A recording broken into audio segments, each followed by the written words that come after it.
Sir इस तरफ sir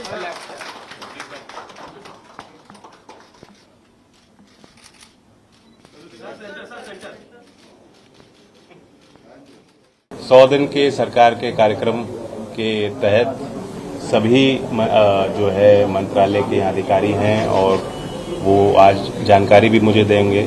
मुझे बहुत खुशी है, मैं उत्साहित हूँ। बड़ी जिम्मेदारी बड़े विश्वास के साथ मुझे सौंपी गई है और देश को विकसित भारत का जो लक्ष्य दिया गया है प्रधानमंत्री जी के विजन के साथ, उसी काम को आगे बढ़ाने के लिए बहुत महत्वपूर्ण भूमिका इस मंत्रालय की रहेगी। हमारे देश की औसत आयु 29 वर्ष है, बल्कि उससे भी कम है।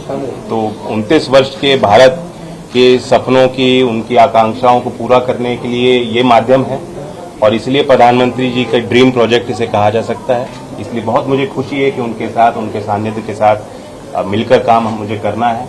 बहुत कुछ सीखने को मिलेगा और जो एनर्जी प्रधानमंत्री की है उसी एनर्जी के साथ, मोटिवेशन के साथ हम लोग काम करें। शायद इसलिए वो जिम्मेदारी दी गई है और ये खास मंत्रालय है क्योंकि स्किल की मैं बात करूं, उसका एप्लीकेशन जीवन के हर क्षेत्र में, स्किलिंग, रीस्किलिंग, बल्कि एजुकेशन से जो बहुत बुनियाद होती है एक इंसान की, जहां स्थापित होती है, वहीं से अगर ये कॉन्सेप्ट एंटरप्रेन्योरशिप के हम विकसित कर देंगे तभी वो एक अच्छे नागरिक की तरह अपनी भूमिका अदा करता है।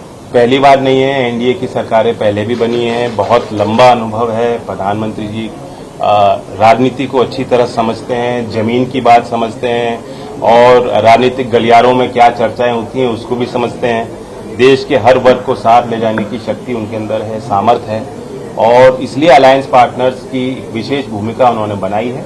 और जैसा कि पहले मैंने कहा कि मुझे उम्मीद नहीं थी, बहुत बड़ी जिम्मेदारी उन्होंने मुझे दी। सर, मंत्रालयों में एक ये कहें कि यूपी का दबदबा रहा है और फिर यूपी को लेकर विपक्ष ने भी सवाल उठाया, जिस तरह से नतीजे जब आए, तो सर एक प्रतिक्रिया उस पर जरूर यूपी बड़ा प्रदेश है और देश के लोकतंत्र में बड़ी भूमिका है। प्रधानमंत्री यूपी के जनप्रतिनिधि हैं, तो उस नाते देखा जाए तो उत्तर प्रदेश की देश को आगे ले जाने में हमेशा भूमिका रही है। राजनीतिक क्षेत्र में रही है, सामाजिक क्षेत्र में रही है, आगे भी रहेगी।